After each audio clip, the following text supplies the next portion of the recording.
ముందుగా తెలంగాణ ప్రజలందరికీ నమస్కారం.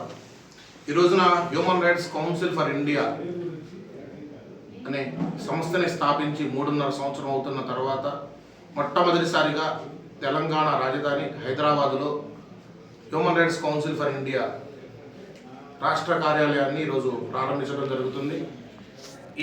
ఈ కార్యక్రమంలో ముందుగా తెలంగాణ రాష్ట్ర ఇన్ఛార్జిగా, తెలంగాణ రాష్ట్ర జనరల్ సెక్రటరీగా వీరా గారిని ప్రమోట్ చేస్తూ వీరా గారికి తెలంగాణ బాధ్యతలను కూడా అప్పచెప్పడం జరుగుతుంది. అదేవిధంగా దేశ స్థాయిలో నేషనల్ లెవెల్లో నేషనల్ కన్వీనర్గా సతీష్ కుమార్ అన్న గారిని నియమించడం జరుగుతుంది. సతీష్ కుమార్ అన్న గారు నేషనల్ కన్వీనర్గా బాధ్యతలు తీసుకొని ఇండియాలో ఉన్నటువంటి నేషనల్ కమిటీ సభ్యులందరినీ కన్విన్స్ చేస్తూ వాళ్ళతో ప్రోగ్రామింగ్ చేసుకుంటూ సంస్థను ముందుకు తీసుకెళ్లాలని ముందుగా సతీష్ కుమార్ అన్న గారికి విన్నవించుకోవడం జరుగుతుంది.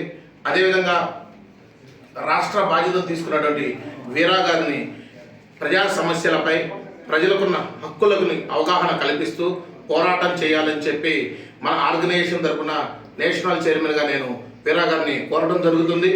అదేవిధంగా రానున్న రోజుల్లో 32 జిల్లాలలో రాష్ట్ర అధ్యక్షులను, ప్రధాన కార్యదర్శులను, అదేవిధంగా రాష్ట్ర కమిటీని, జిల్లా కమిటీలను వేసి ప్రజల హక్కులపై పోరాటం చేస్తూ